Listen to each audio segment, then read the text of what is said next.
This computer. All right. Well, thank you, Dr. Jeong-eun Rhee, for talking to me. I am in conversation with Dr. Jeong-eun Rhee about her writing practices in qualitative research. I have been very impressed with her work ever since I was in graduate school. Hers was the only dissertation I could find. Hers was the only dissertation at that time I could find. And as students are listening to this, the internet and the access to internet and the information that you have on the internet today weren't as available and rich and abundant at that time. We're talking 2005-ish. And Dr. Rhee's dissertation was the only one that was, something that inspired me, had similarities in the way she was approaching it. And I was being very impressed with her work since then. I've been following her work since then, and it speaks to me in so many different ways. So I'm very honored that you have agreed to have a short conversation with us about your writing practices, Dr. Rhee. Thank you for your generous introduction. That's like too generous. Yeah. Even, but I appreciate the opportunity. Thank you. So what I wanted to do is, as you know, our students are very much a mixed group of students, and they are in different stages of their writing, and a lot of them are also working professionals as well. So they are, administrators, teachers, in various spaces in education and outside of education even.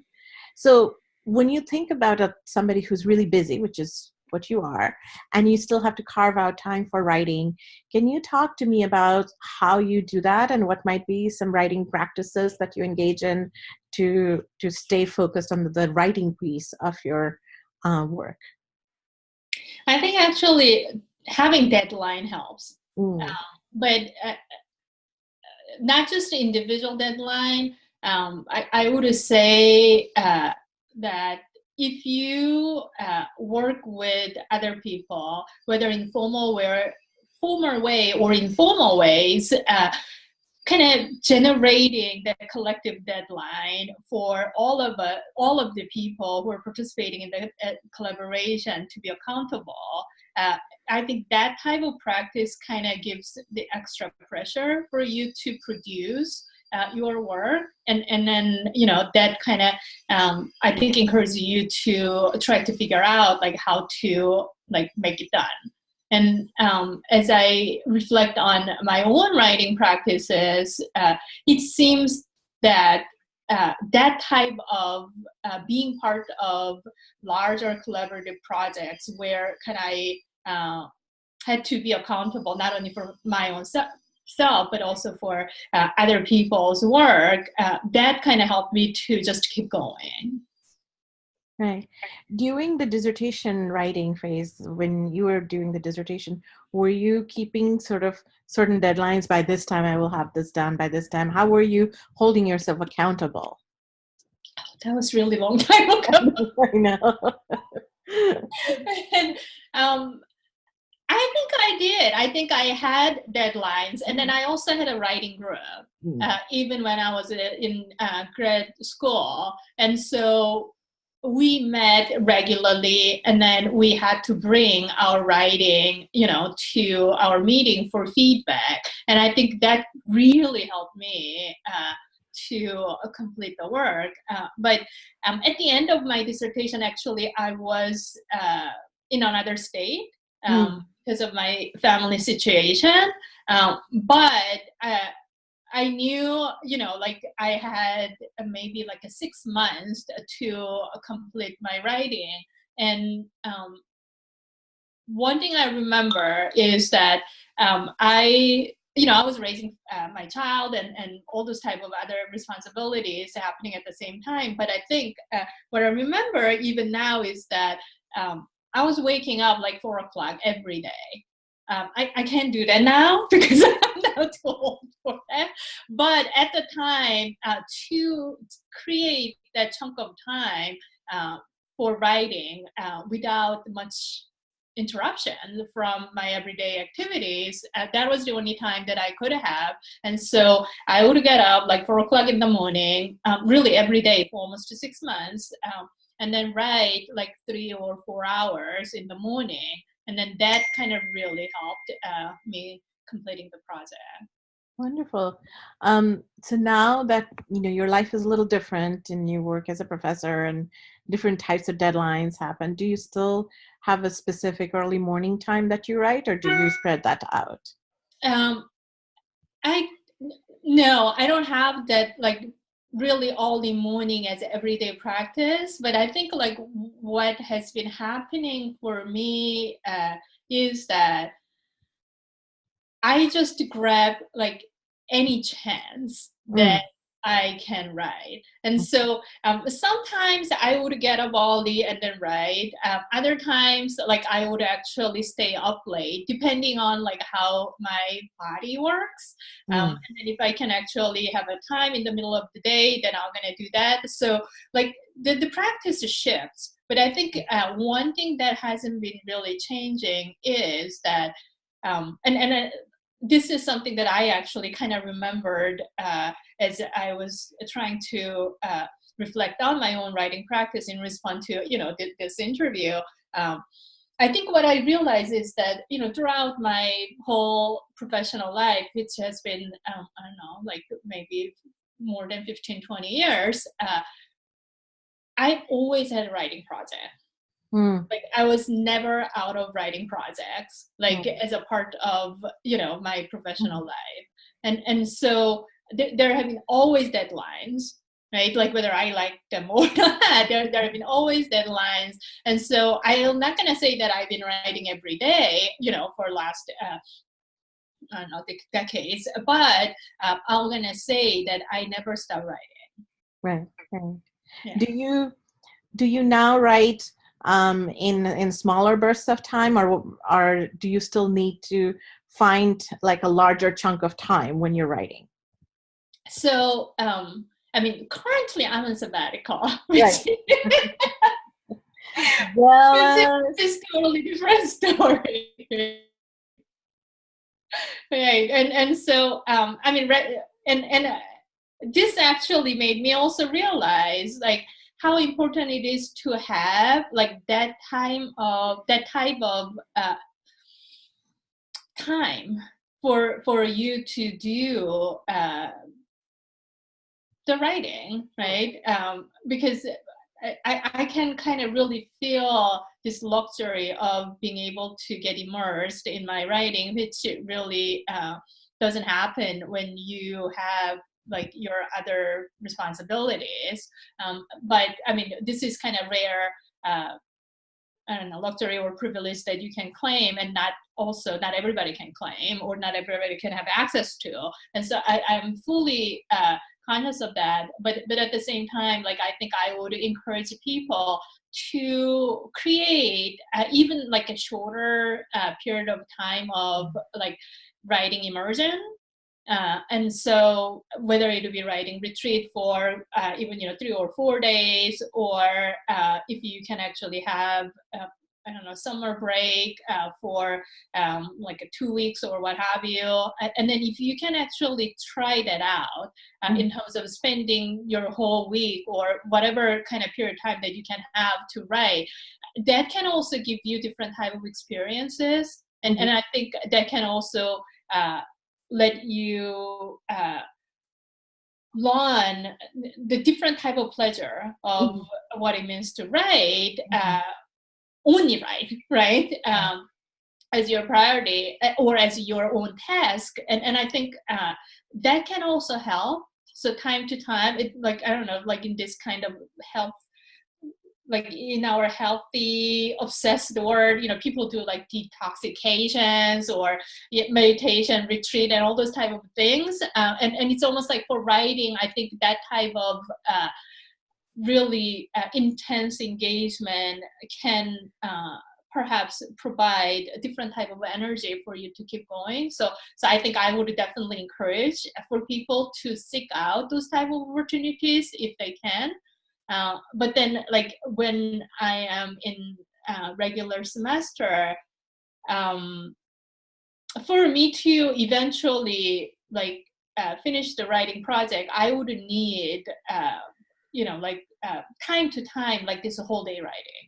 Mm-hmm. And so, like Friday, I would actually black out everything and then just kind of write all day or something like that. I mean, I may not be able to do it even every week, but for a certain writing project to be completed, for a writer like me, I need that type of chunk of time because Mm-hmm. I can write only, let's say, like every day, each hour to engage in the project that I work on. Yeah, that makes sense. Do you listen to music or do you need complete quiet when you're writing? Um, uh, Depends on. Sometimes I need music. Other times I need real silence. Mhm. And Yeah. so I think like that's the kind of flexibility I would actually allow myself. And then also the sensitivity that I need to be attuned to. So like, what do I need for me to write like right Hmm. now? Hmm. Like, sometimes I need to go to like different place. Sometimes I need different time of the day, and I kind of have to be aware of like what I need so that I can make that happen. Hmm. Hmm. One of the things that I find my students struggle with a lot is this act of writing qualitatively, especially for data representation. Mm. And the reason most of them have trouble is because it requires a kind of descriptive narrative writing and analytical and critical and theoretical, and kind of bringing in all of this at a synthesis level. And they don't really have a whole lot of prior training in that. They're learning as they're doing. Not all coursework is geared towards giving them that experience. And if you didn't come from a field that helped you write narratively, then it becomes really challenging. And our education students are often writing very different things. They're writing reports and they're writing memos and they're going in front of boards, and so that their writing and their understanding of who they are as a writer and what voice they bring to the writing is very different than what perhaps an engaging qualitative research study might be. So how was that ever a challenge for you, or have you come across students who have those challenges, and how do you navigate that?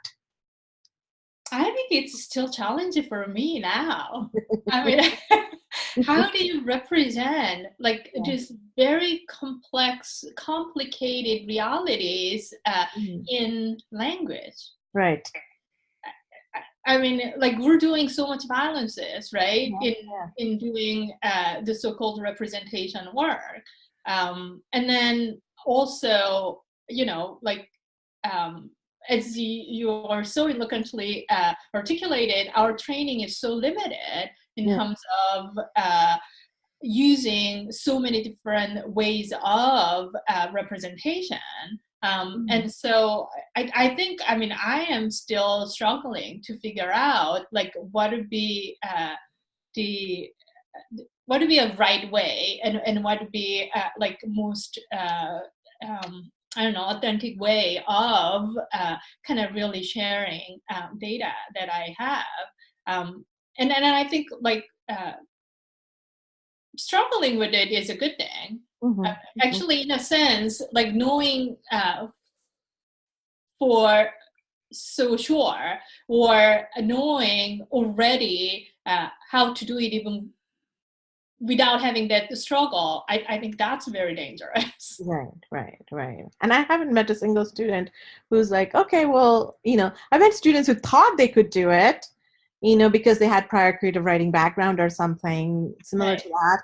So, but then, they know how to do creative writing, but this writing is not just creative writing. And certainly those skills help, because they have worked out issues of voice and character development and dialogue and scene setting. And if you're going to represent things with those type of skills and you're drawn to representing it and those type of skills, that help.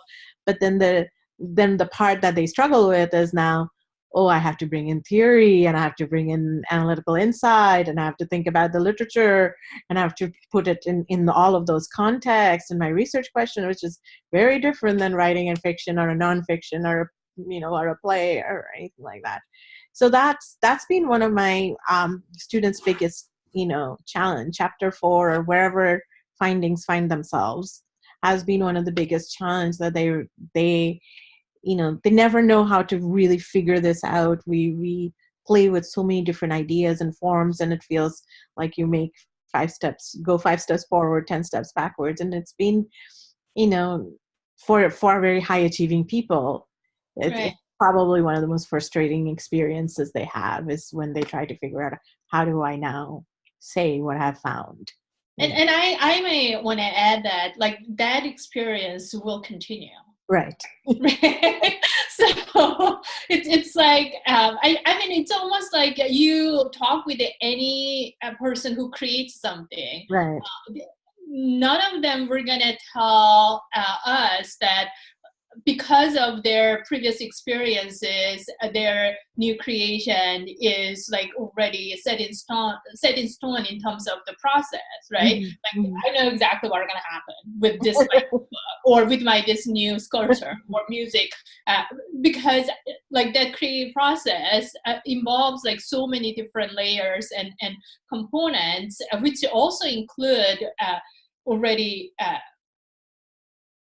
our changed self at that point. I mean, we cannot predict like what are going to happen. I think in doing our research and writing our research at any point of our career.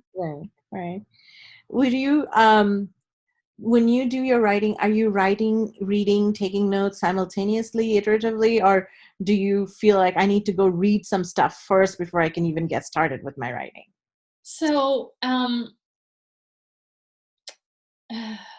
I think if I have, let's say, particular project, right, that I decided, okay, I'm going to work on this, then I have to read first, so that like my ideas can get percolated, and then also I can get into conversation with like other authors or the existing field, and I think I've always thought, and then now more than ever, think that actually writing is never independent work. Right? Like, we don't write on our own. Even if like we write as a single author, our ideas are never new. Always depend on other people's thinking, always developed through the conversation with other people.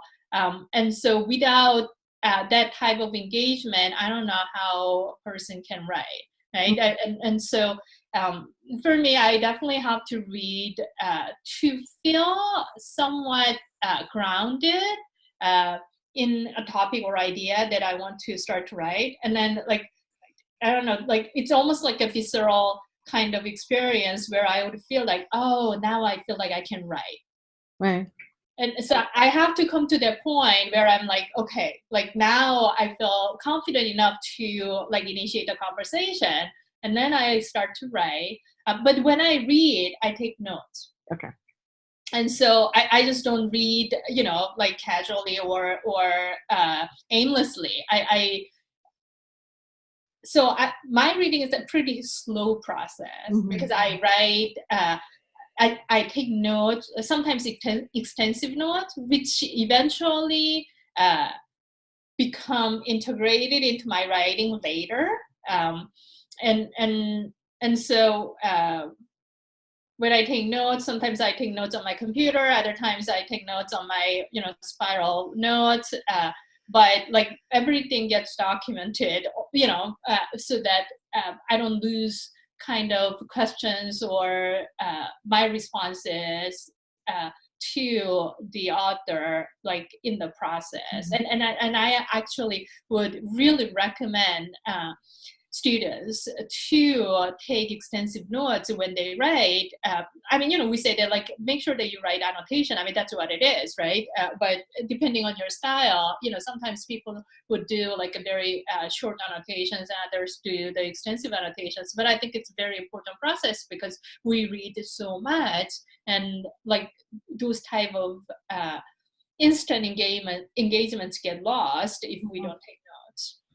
I'm loving that you're saying that, and I want to tell my students that we didn't plan that, because that's quite verbatim what I tell my students, and we did not plan this. So you're Dr. Rhee to do this. I call them like front end investment, like pre-production investment, and I tell them that these organic thoughts that are coming up in first round reading, you're not going to be able to connect to them if you don't have some way of documenting them. And then you are in this process of doing this reread of all things because you don't remember, or worse, when you're writing, you're only writing with the last 10 things that you have read, even though you may have had very cool ideas from before from other sources. So it's very similar to what you're saying. Absolutely. I think like that's a kind of really, a must. And then I even put the dates on my notes. Yeah. So like I can actually kind of go back to how my thoughts have changed as I been reading like all these different things. Yeah, that's awesome. That's great. Thank you. So one of the things that I want to do as we wrap up the conversation is to ask for 3 of your, oh, wait, I forgot to ask you something else. How do you up your game? I'm not upping my game. I don't think I'm upping my game. I doubt that. I really doubt that. I think like I don't know, like try to keep it up. To try to keep it up, I mean, it kind of goes back to reading. I think I perhaps what I do a little bit differently from very discipline-oriented researchers or scholars is that I read across disciplines. Mm-hmm. And I engage with many different types of writing, and so I don't necessarily. So this is thing. Like perhaps I'm not the person who knows like exactly what's the most trendy topics in like this particular education field. However, I think I can share like what's happening in anthropology, what's happening in women's study, what's happening in ethnic study, what's happening in comparative literature, what's happening in sociology. So like I don't care, like for example, what kind of discipline this researcher is affiliated with. Mm. Like if the topics and ideas and whatever that's written are interesting or relevant, then I would just read. And I think that has helped me a lot in creating somewhat freer space for me to experiment rather than trying to follow like the so-called canons of the discipline in my writing. And so I think that's how I try to keep it up, and then how, in a sense, like keeping it up is, I would say that is a process of actually nurturing and finding your voice. Mm-hmm, right? Mm-hmm. So like how do you keep finding your voice, and then what helps you to do that? And that kind of really is up to everyone. But I think for me, like I kind of need to be free from like all the, I mean, prisons. I think like in one of your articles, you actually talked about how like this academic training prisons your own thoughts and your own creativity. And I think by actually going out of what's proper reading, you can find that free space. Mm-hmm. So that's how I do. Excellent. No, thank you. That's very good. I think that'll be helpful for our students to also hear that as well, because especially when they try to do lit review and to decide like what's the scope of my study and who should I cite and everything else, it's important that they understand it's okay to be interdisciplinary and multidisciplinary and see how an idea has been taken up by different groups of people, and understand how contested it might be or how similar it might be or where the contradictions are, so that's very helpful to hear. um, so to end, I have been asking everyone I'm speaking with to recommend what they think are their three pieces that I should tell my students to read. So can you think of three pieces from your own work that I can recommend them to read? Oh my goodness. Three pieces from my work. I don't know. I mean, one piece that I actually am still trying to develop further is the piece that I wrote on neoliberalism using Amy Chua's, I forgot her title, the Tiger Mother book. So, where is it published? Education Theory. Okay, got it. And so it is kind of discourse analysis, like using her book, but I think for our current educational and racial dynamics, it is a topic that we need to have. We need to develop like a more and better articulations, and so for that reason, I think like that's something that I would like to promote that piece. And then let's see, what are the other pieces that I would recommend from my What about from the special issue you did on decolonizing for QSC? I think that special issue itself could be actually pretty good collection, which I mean obviously included my piece, which was a long time ago, and that was developed from my own dissertation. And at the time, I mean, decolonizing was kind of like almost the initial stage of, right, conversation topic. And so, believe it or not, we're very scared in putting that work out. And so, that's I think something that definitely people can look at in terms of what it means for people to work on both global and local at the same time in our particular location. And actually, there's another special issue that I co-edited with Sarah Childers and Stephanie Colley. It's on QSC journal. I think that was a promiscuous use of feminist methodology. And then that's kind of where we try to,